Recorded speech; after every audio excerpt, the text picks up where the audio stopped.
Wait, can I like freestyle for you guys since you guys just for your ears?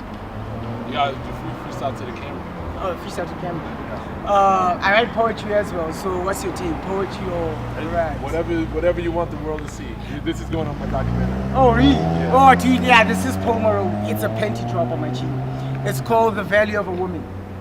Yeah, dude. Her womb has delivered the mightiest empires, with passion so sweet and tender, like intimate desires. She swallows her pride and puts her feelings aside. Maybe then in due time she will realize her love matures like a fine bottle of wine. Even the heavens know her smile is worth more than a gold mine. But yet I take you through all the stress, violate your body and leave you helpless and depressed. Your soul has been raped, tortured and abused, told you were nothing and like a condom will always be used. For pleasure? Girl, if only you knew your beauty was danger. Through it all, she stands strong, bold and proud, knowing her value cannot be measured in pounds. So before you undress, sweet child, remember that you are priceless. Yeah. That's pretty much how it goes. So what's your name? Karabo. I go by the name of K-Rap. K-Rap? Yeah, K-Rap. What's it about anyway? It's introducing me and also introducing the South African hip hop scene. Okay. Wow, I should have freestyle instead of. No, it's cool, man. You did a poem for girls, you know. You said it was a panty dropper. Did he do a poem? Yeah, that was dope. a panty drop and shit. For real? Yeah. How many pens did you drop? Like 4 since I wrote the poem. Since you wrote the poem? Yeah, it was dope. like a month ago. So Yo. keep it now. You better wear a condom, dog. Yeah. No, every time. Yeah, but I appreciate it though. Appreciate what? Yeah. Yeah. The opportunity to reach. Oh, no. Thank you, man. You adding flavor to what we do. I suppose. Yeah, Nice to meet you, man.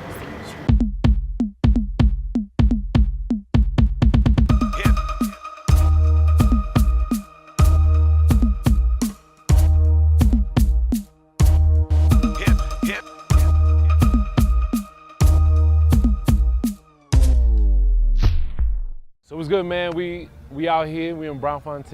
Am I saying it right? Fontaine. Bronx-born. Word. So we're here with Stilo Magolide. I said that right?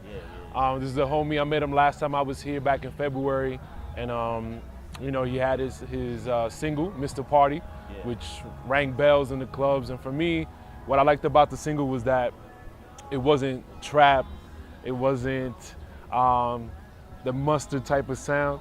So what first attracted me to it was like real genuine to the African drums and whatnot. So like, what was like the creative process between you and the producer to make it like super specific?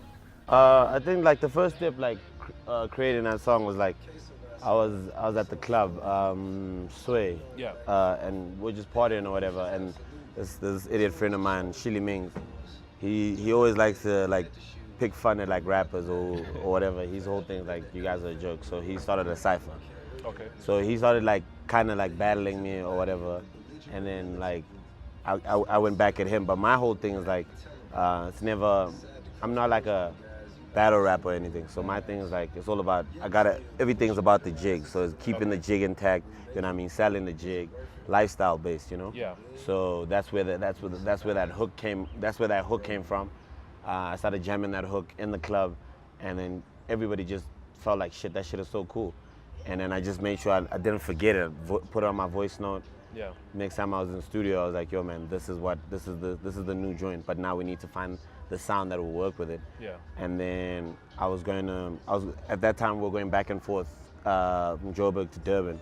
And there's this genre in Durban called, it's like house, but like it's an underground, it's like a trap version of what? Like a subgenre. Yeah, a subgenre of house, which is called Qom, you know? And that's where those drums, that's like the pattern of the drums. Okay. Is like inspired from that sound, you know?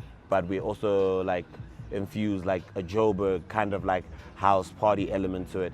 And then with the lyrics behind it is just the lifestyle that I live in Joburg. Yeah. And all together just create a Mr. Party, and that's the joint. Yeah. Yeah, that's what's up. One thing that I noticed about you guys, and especially the whole Boys and Bucks collective, is the sense of fashion, the sense of lifestyle, the sense of all these different components, especially that being in Brom, you guys kind of like run the scene here. Just kind of explain, you know, the influences in terms of fashion and the lifestyle aspect of Boys and Bucks. Yeah, Boys and Bucks is a creative collective, so it's like all the elements of like just like cool or like culture or whatever. You know what I mean? So it's like most of us are inspired by like everybody around us. Like most of us are inspired by our uncles, our pops, like people we seen growing up. You know what I mean? Like for me personally, like my biggest inspirations were like my uncle Billy. Even like the Stilo Magolide character is like based on like what I saw him doing when I was a little kid. You know what I mean? He was like a very religious man. Okay. He was a gangster. You know what I mean? So God and crime. I don't know how that worked, but like it worked hand in hand for him. You know what I mean? But he was very stylish. Like his whole thing was about style. He wouldn't just his whole thing wasn't just get a gun. You know what I mean? It's like, we need to go get the gun we saw in that movie. I heard they had a Smith & Wesson in that movie. We're gonna go get that gun. We need to buy that gun. Bought that gun, you know what I mean? He was always about like the nice silk shirts, you know what I mean? Nice shoes, you know what I mean? Even his kofiyas that he used to rock wasn't like regular kofiyas. It would have like leather kofiyas, you know what I mean? So it was always like pushing the boundaries, you know? Yeah. And I guess like for a lot of us in Boys and Bucks, those are the kind of people that inspired us growing up. And more than anything, just the city, man. Just like the kids in the city and just how the city breathes. Yeah. You know what I mean? And all the different cultures that come in here. It's like a melting pot, you know? So that's, I could definitely relate. For us, you know, especially, you know, talking to Ken, the guy behind the camera, you know, this reminds us of downtown LA, of Williamsburg in New York, where you have all these different styles, all these independent shops and things of that nature. So it's definitely something that breeds the individuality that you guys represent and all that. So moving forward, you're working on, I mean, not working on, but you already pushed out your second single. It's called More.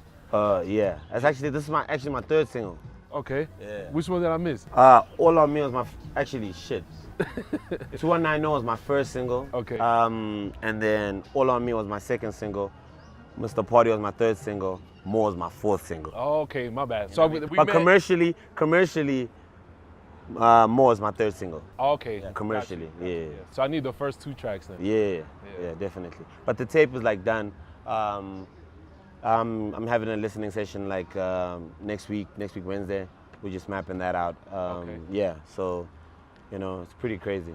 Cool. Yeah, I'm excited to hear the sounds because you definitely embody different elements and you always keep it fun, keep it party. Yeah. So we're excited to hear that. You just need to tell all the South African DJs they need to play my songs in the club. Word, I mean, even if you just play my version of it, you know what I'm saying? They don't even play that. That's crazy. You know what I mean? It's like the weirdest, that's the most bizarre thing. I'm like, this is, like, that's the easiest way to play the song. Like, if your excuse is that we don't know how to play the song, now here's the different version that works. And it's 100% in sync. Like, you have no excuse. Blends, a DJ tool where you take an acapella from one song and place it on the instrumental of another. I've used blends in order to bridge the gap between the markets in the States as well as South Africa. Now I'm sitting with Slicker from Slicker on Live to discuss the blend process and my approach on exposing audiences to a different sound.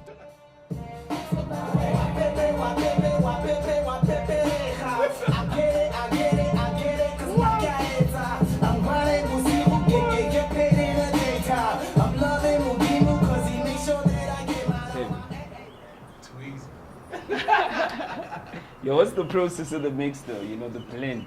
Yo, Of actually making the blend? Yeah. You know, since usually there's a 9-hour time zone difference, I'll wake up, I'm like, oh man, somebody emailed me acapella, and I work on it as soon as I can.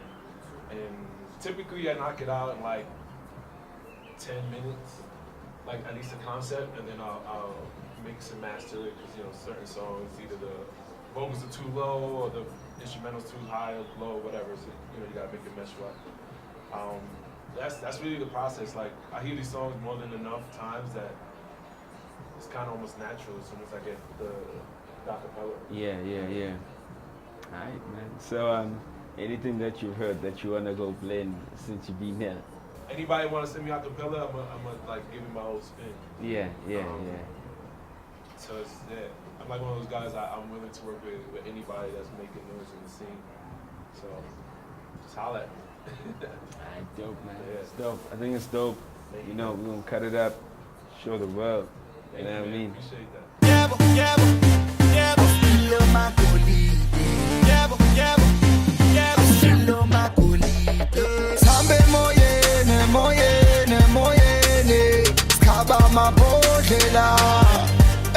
Engithi sadle moyene.